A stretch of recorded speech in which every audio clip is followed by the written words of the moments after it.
Hi everybody, this is Mrs. Lehman. Welcome back. I know you're on YouTube, Math with Mrs. Lehman. And today we're going to review some more questions taken from modules 1 through 5. So as we're going through these, again, I hope that you're underlining key words. I hope you're reading each question as I read it with you. And if you're on your own, you should read each question twice, all right? So make sure you're underlining. And another key thing that we're going to do is eliminate answers that don't make sense or that are crazy. And then we're going to go through and do all the math, obviously. So as I go through the approach that I'm taking with this, please make sure you're showing your work and you're following along, okay? You have a pause button. You can obviously just pause this if I'm moving too fast for you. So to get this done with a little time to spare, hopefully, I'm going to get started. So here we go. Theo made sails for a model boat. Isn't he crafty? He cut along the diagonal of a rectangular piece of cloth to make two sails as shown below. So he had a rectangle, he chopped it into two triangles. What was the area in square feet of one sail? So let's highlight the key things here. I'm going to grab my highlighter. So he made two sails, right? He cut a diagonal of a rectangular piece, and it says what was the area in square feet of one sail. All right, so this is really important that it's just one sail.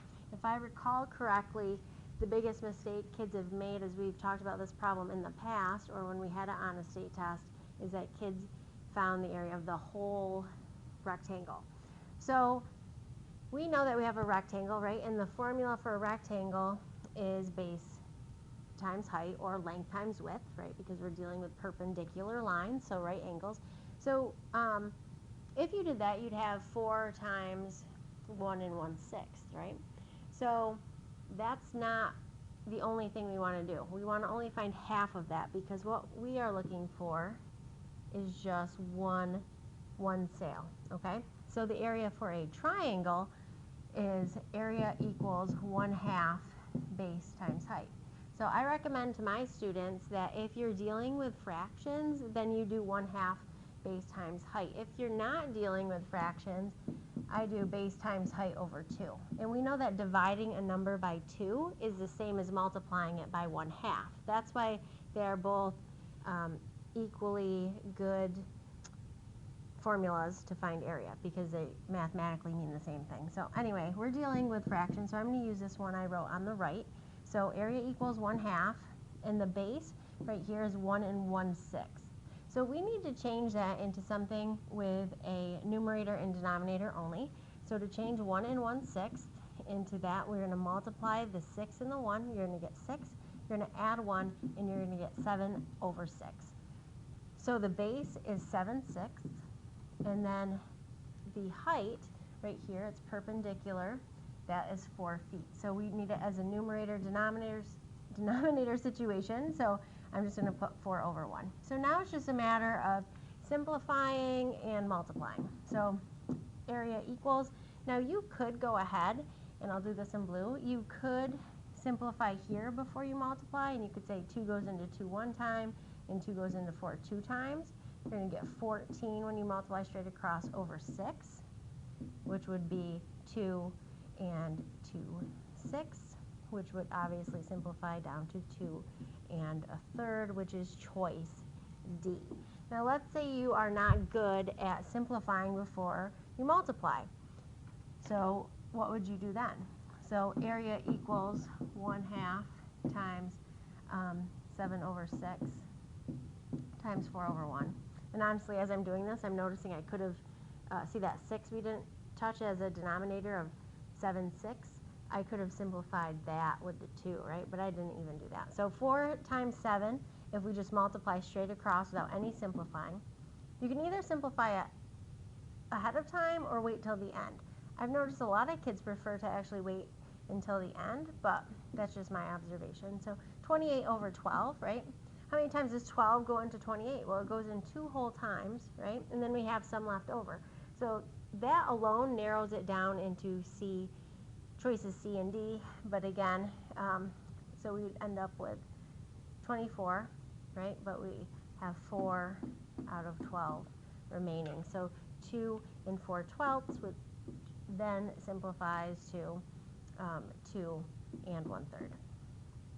All right, so anyway, there you go. That's area of a triangle. The real trick on this one is they just show you a rectangle, so a lot of kids are just multiplying base times height and never dividing it by 2, and that boils down to, did you read carefully?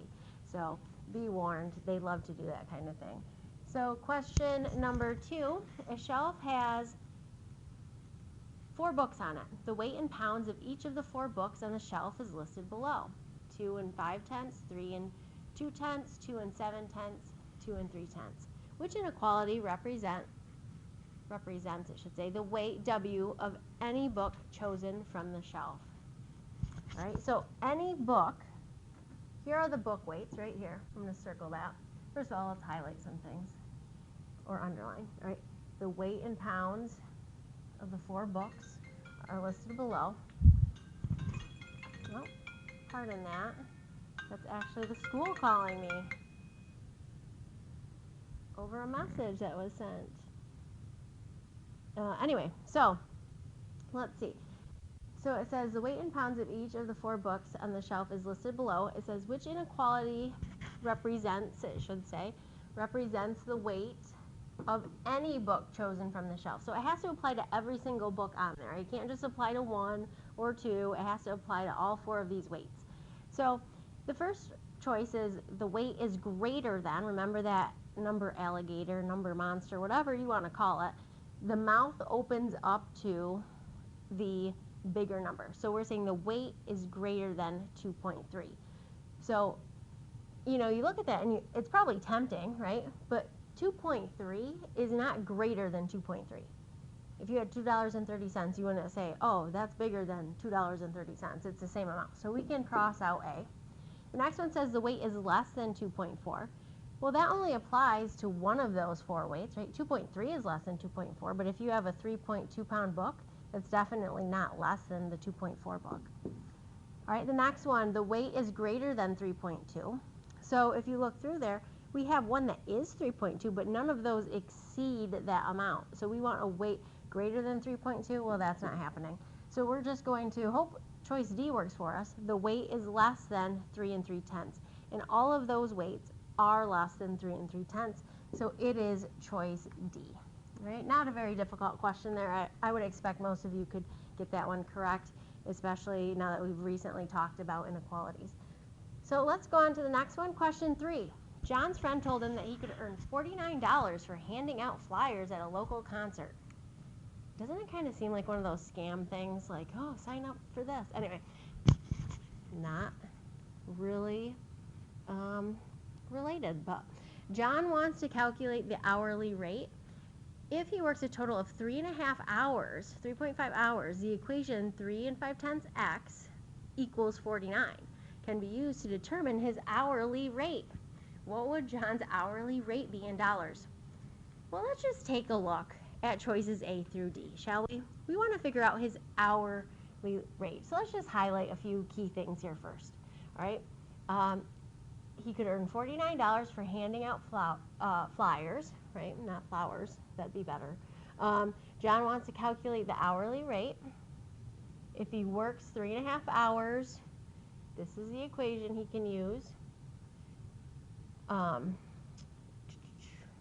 equation can be used to determine his hourly rate.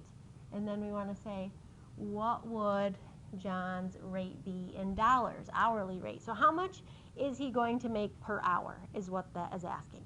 That's his hourly rate of pay. So there's a few on here that I would be incredibly skeptical of. If someone said, hey, I have a job opportunity, you could make $171.50 per hour. Handing out flyers, all right? That's very unskilled. That should send up a scam alert to you, right? So I'm just going to guess it's probably not D. Probably not. This is where, you know, you think about, does this answer make sense? Choice D does not really make sense. Seems a little excessive to pass out flyers. I'm not saying that that couldn't happen or you'll never see a question that has kind of a bizarre answer, but I'd be very skeptical if we got choice D.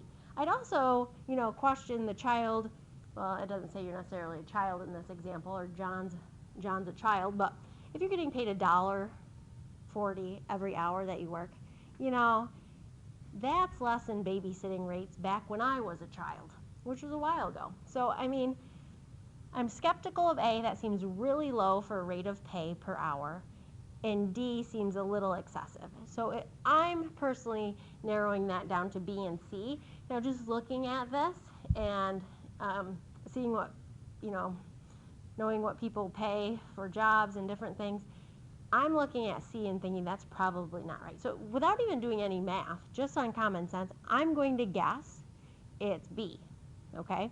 But let's go ahead and I'll show you how to solve it technically. So 3.5 times his number of hours, X, is going to give him $49, right? So every hour he works, he's going to get a certain amount of unknown a certain amount of unknown money, an unknown amount, X, right? But he's doing that for 3.5 hours. Because if you wanted to calculate your rate of pay, let's say you were babysitting and you were getting paid $5 every hour to babysit, right? You'd take $5 times the number of hours to find out how much your paycheck would be. So he's doing the same thing here, but we don't know the number of hours, we don't know the amount of money he's making. We do know it's 3.5 hours. So to undo this equation, because 3.5 is being multiplied by X, that's a coefficient, and in algebra, when we see a number in front of a variable, that means multiplication is happening. So to undo multiplication, we need the inverse operation of that, which is division.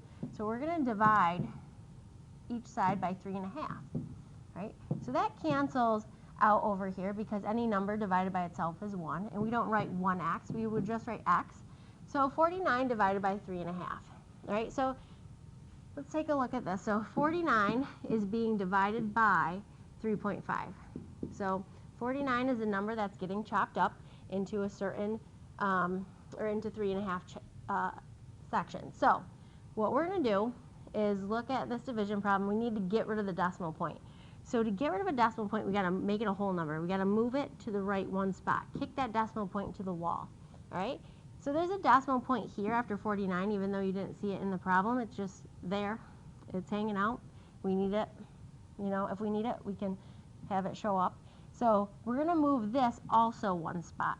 Now, since there's no number there, we're just going to fill in a 0. Right? So instead of dividing 49 by 3 5/10, we're going to take 490 and divide it by 35. Okay?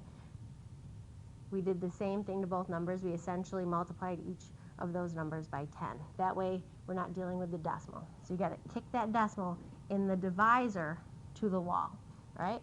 So we're going to look. How many times does 35 go into 4? Well, it doesn't. How many times does it go into 49? 1 time. So that's going to give you 35. You're going to subtract. You're going to get 14 as a remainder. All right, so now we've got to bring down the 0. All right, and 35 going into 140. So this is where you could think, okay, 35 is pretty close to 30. 140 is kind of close to 120-ish. I mean, you do some rounding to kind of figure this out, right? So 5 would be too many times. I'm going to guess around 4. And, you know, choice B does say $14. So 35 times 4. So maybe 20, you carry your 2. 4 times 3 is 12, plus 2 is 14. So 140. So this 4 goes right here. Now, where is that decimal point? Originally, it was right here behind the 9, right? But we had to slide it over 1. So now it's right here, okay? So this is how we get $14. If you wanted to kind of just work your way through these choices, you could have said what number times 3.5 will give us 49. You could have done it that way. So if you did 14 times 3.5, then you could put either number since they have the same number of digits on the top or bottom. But anyway, you could go through and say 4 times 5 is 20, carry your 2. 4 times 3 is 12, plus 2 is 14. 0 placeholder. 1 times 5 is 5. 1 times 3 is 3. Add these together, and you're going to get 49, right? Now we have one decimal place here, so you're going to start at the back, move it in one spot. So if we were to multiply $14 times 3.5 hours, we would get 49 bucks. So that's how we get choice B for question number 3. Let's move on to the next question. It's a bookstore selling books for $10 each. That's probably important information. Books, $10 each. Which graph shows the relationship between the number of books, which we obviously don't know, X, number of books, the store sold, and the total amount of money, Y, paid from the book sales. So let's take a look. We know that each book costs $10. So this is really looking for you to pay attention to the labels, because the difference between choice A and B, for example, if you look on the Y-axis, total amount paid, one is using an interval of 1 in choice A, right? And in choice B, it's using an interval of 10 to count up. So in A, right, it's kind of hard to show you on the smartboard, but if you look here at 1, right, one book is only going to sell for $1, right? That's not what it says. It says they have to be $10. So we would need one book to be 10 on the Y-axis. And that is not what we see in A. Let's look at B. One book, it shows, if you follow up from 1 here, I'm going to make a little dotted line. I don't know if you'll know what it is, but there, that's my sound effect.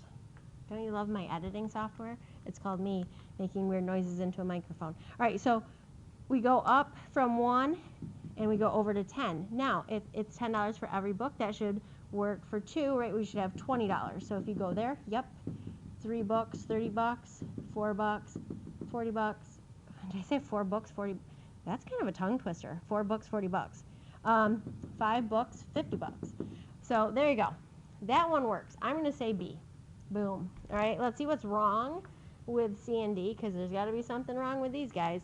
So D's on the next page, I think, for you guys. I can change the format for the smartboard, but either way. So this is saying 10, see this label, number of books? 10 books is only going to cost $1? No. Nope. They're not a dime. They're $10. All right, so let's look at the next one. Number of books, you're going to get 10 books for 10 bucks, 20 books for 20 bucks. That's not what we want. Back to the part I highlighted in yellow, $10 each, right? So that's what we need to do. So just a reminder, pay close attention to those labels. Let's go on to the next one. Last year, Chelsea made 32 one-cup servings of soup for a school party. That sounds like a hoot. I wonder if she signed up for that. All right, 32 one-cup servings of soup. This year, she will make 2 times the amount of soup. It was so popular, all right, that she made last year. How many gallons of soup will Chelsea make this year? How many gallons will Chelsea make this year? No, 16 cups equals 1 gallon. All right, so we know what she did this year, right? She did 32 cups, 32 cups of soup, and she is doing 2 times that amount. So we got to multiply that by 2, right? So you're going to get 64. But remember, this is 64 cups. So a lot of people are going to mistakenly only do that, and they're going to look at their choices and say, A, 64, but they're not paying attention. This right here says gallons, right? So if we have 64 cups, we got to figure out how many gallons that is, all right? So we know 16 cups is 1 gallon. So we're going to use this info right here to help us out. So we know 16 cups for every 1 gallon, right? But we know now she scaled it up to 64 cups. How many gallons is that? So we talked about proportions pretty much the entire month of September. Oh, and the 4:30 buses are here, but you're watching this not at 4:30, so anyway, back to business. 16 times what gives us 64?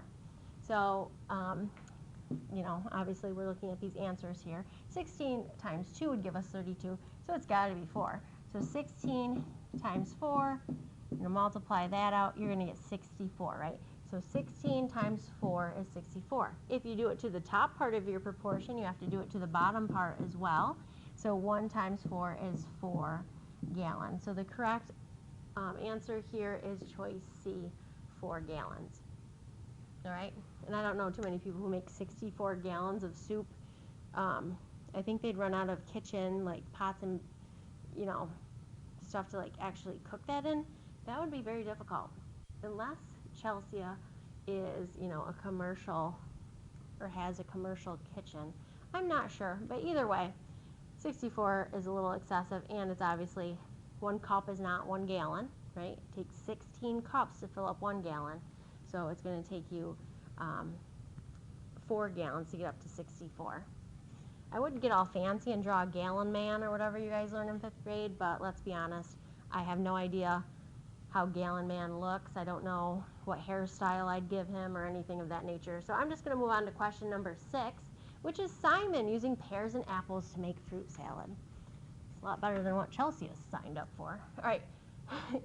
I'm picturing like these people going to this thing and they're like, all right, what are you bringing? And Chelsea is like not saying anything, and then Simon's like, fruit salad, and then Chelsea is like, and someone says, hey, why didn't you make that soup? Okay, how much you need? Oh, you know, what was it, 14, was it 14? 4, I was like, that's not 14, 4 gallons. Like, holy cow. Next time, sign up for the fruit salad. All right, 3 pears, 9 apples. What was the ratio? That was just a fun little story to, you know, kill some time as I was getting my highlighter ready. All right, Simon used 3 pears and 9 apples to make fruit salad. What was the ratio of the number of pears to the number of apples in the fruit salad? So they're looking for a part-to-part ratio, pears to apples, not pears to total, pears to apples. So we have 3 pears, and I would label these 3 pears for every 9 apples. All right, so when you hear pears to apples, you got to have those 2 quantities, and then you have to simplify, right? So that simplifies down to 1 pear out of, or for every, I should say, 3 apples. All right, so 6 is choice A, 1 to 3, okay? And let's see how we are for time. You guys are at 22 minutes. We're doing well. So whatever time we have left over, hopefully you get on the internet and do something fun. An art teacher had 2/3 gallon of paint to pour into containers. If he poured an 1/8 gallon of paint into each container until he ran out of paint, how many containers had paint in them, including the one that was partially filled? So we have a lot of questions that deal with splitting stuff up, but you have to pay attention to, are we including the partial amount or not? So in this case, you're picturing Mr. Art Teacher or Mrs. Art Teacher or Miss Art Teacher or whoever, you know, pouring paint into these little containers. So they start with 2/3 of a gallon, right? And they're pouring just a tiny little bit into each container, right? And we want to know how many containers have paint in them, including the one that is partially filled. So I'm just going to underline that too, including that partially filled one.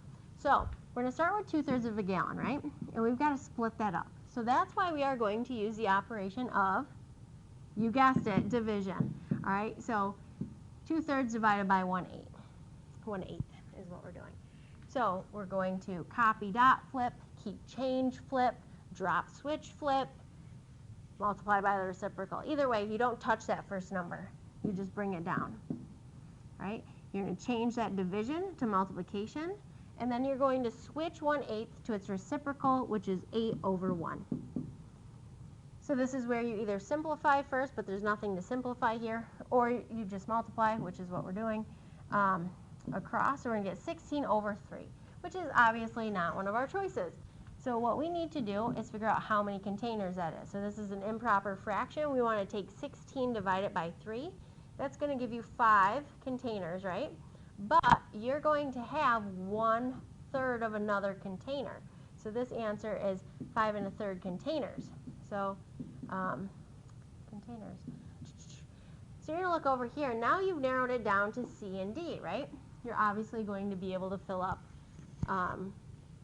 you know, somewhere between 5 and 6. So it says including the one that was partially filled, so we have 5 whole containers, right? But because it says that last part, we want the partially filled one because he needs to know how many containers to buy probably. He's going to need to buy 6 containers, right? So choice D is the correct answer, 6. All right, so it's really, can you divide fractions? Can you recognize its division of fractions? Can you divide them correctly? And then what do you have to do with the extra part? Is it something that we're going to bump up to the next number, or is it worded in a way where we just ignore that? So I know the last time you watched a video, it was about Omar's dumplings, I believe, and like, did he have enough to make another dumpling? No, so we had to kind of drop the extra in that case. In this case, we have to include that. So let's go to question 8. What is the value of the expression below? All right, here we go. Let's get ready, kids. This one's a fun little ride called PEMDAS. And I put the little arrows above multiplication and division because that means those two are grouped together, for one, and 2, we do them in order of how we see them in our problem, left to right, okay? So it's not always multiplication before division, it's just whatever one we get to first in the problem out of those two. And then AS, addition, subtraction, same thing. They're of equal importance, so it's whichever one shows up first in the problem. So we're going to do this. 2 times, they have brackets, 3 times the quantity 4 squared plus 1, and bracket minus 2 cubed. All right, so make sure you have it copied over correctly first and foremost.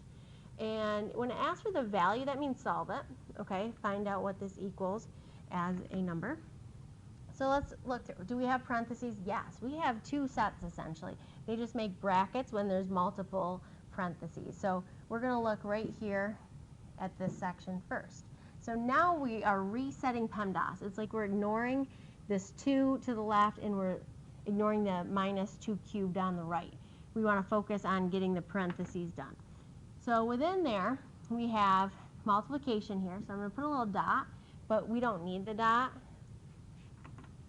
But anyway, now we're looking at multiplication, we're looking at an exponent, we're looking at addition.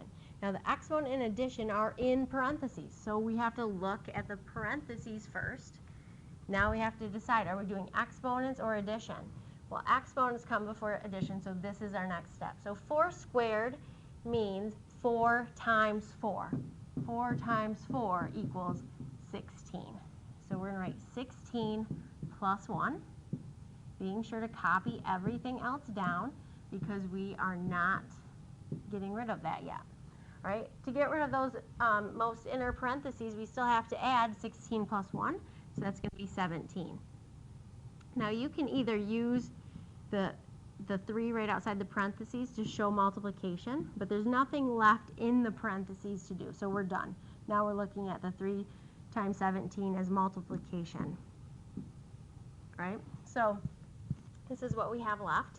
And again, be very careful to copy everything down correctly because that's really where 6th graders make the most mistakes, is they try to do 2 steps at once and they don't copy something down correctly.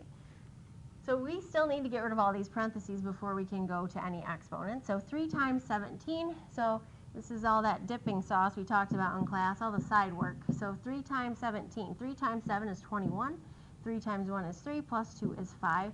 So this will give us 51 here. So kind of the same thing. These are brackets. I could have rewritten them as parentheses. It's just when we have multiple sets, we tend to use brackets on the outermost set. So we have 2 times 51. That's what that means. So 2 times 51. So we have multiplication, we have subtraction, and we have an exponent. So now we have to decide, are we doing multiplication, are we doing subtraction, or are we doing the exponent next? So the next one we would do, we've already taken care of the parentheses. Even though you see parentheses there, there's no math to be done, no calculations to be done within those. So we're going to do exponents next. So we need to do 2 cubed, and that means an exponent of 3. So that means 2 times 2 times 2. Well, 2 times 2 is 4, and 4 times 2 is 8. So this right here can be now 8, okay? So we have 8, and then we're going to write everything else down. So 2 times 51. So now we have to do some multiplication. So I'll do it over here with the dipping sauce. 2 times 51. We have 102, right? 102 minus 8. So 102 minus 8. You're going to borrow. You're going to carry. Maybe not carry. Like put the 1 there. 12 minus 8 is 4. So we would have 94 as our answer, which is choice C.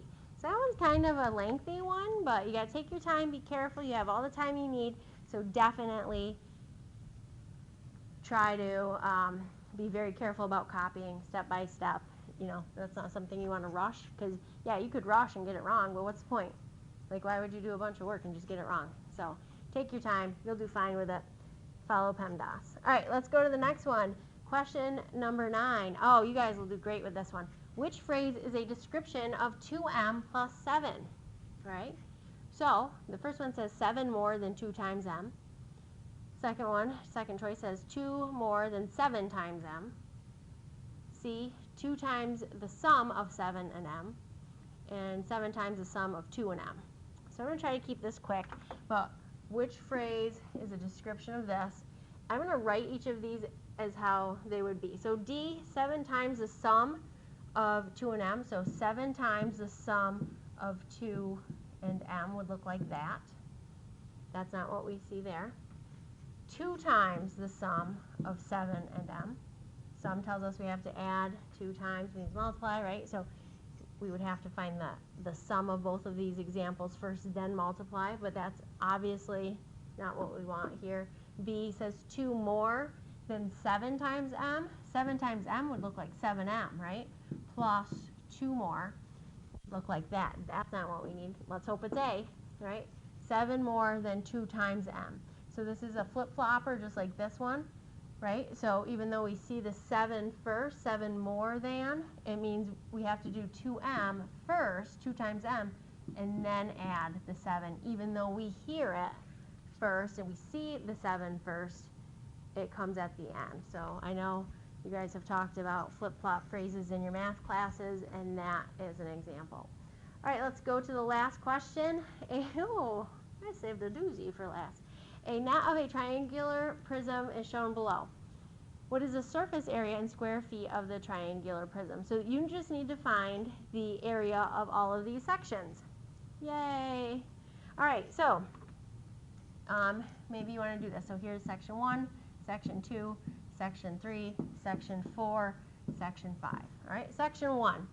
It's a rectangle. Area equals base times height or length times width, whichever one you prefer.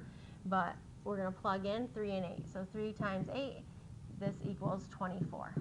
All right, square feet or feet squared. All right, that's the first one. That's just rectangle 1. Let's find rectangle 2. So that's 1. Let's label 2. We have the dimensions, area equals, well, base times height. The dimensions are 4 feet high, right? So 4 times the base, which would be also 8, right? So 4 times 8 is going to give us 32. So the area equals 32 square feet. All right? So we can add those two together alone and know it's not choice A, right? Because obviously just those two rectangles have a bigger area than that. And then the next one, that's a big rectangle. We have area equals length times width or base times height, however you want to do it. As long as it's a rectangle, it doesn't matter. So 5 times 8, because we have our length of 8 again, or width, however you want to look at it, and 5. So 5 times 8 is 40. So the area equals 40 feet squared. All right, and then right here, the last one is a triangle, and these are triangles with the same dimensions, right? Because we know that this is 3, and this also would have the same, and we know that they both have the same height. So where they try to trick you is they give you this side length, which we don't want the side length. We want the height. We want the one perpendicular to the base. Why is it not deleting? Either way, let me erase it. So we got to know our formula. Area equals base times height divided by 2, because it's a triangle, or 1/2 base times height. But the key here is plugging in the correct number for your height. So we're going to do a base of 3 and the height is 4. All right, not 5. Again, perpendicular. You want something that's in a corner, something that has a 90-degree angle. All right, so that would give us 12 divided by 2, which equals 6. So that's for 4. 5 is going to have the same thing, so 6 feet squared as well. So now it's just a matter of adding all of these numbers up. So let me circle these in red. We need 24 plus 32 plus 40 plus 6 plus 6. So 24 plus 32 is going to give us 56, right? 56 plus 40 is going to give us 96, right? But we still have the the triangles on the side. So that's another 6, 96 plus 6, and that's going to give us 102. 102 plus another 6 is 108. So our correct answer is choice C, 108. All right, I'm sorry I took so long in this video. I promise the next one I will try to be a little quicker so you can have some free time, some brain breaks. But thank you guys for watching. I hope you are learning something from these videos. If you didn't finish everything you wanted to, or I was going pretty fast, you can always review this video at home because it will live on the internet forever. I hope you have a great day, and I will see you next time on Math with Mrs. Lehman. Bye.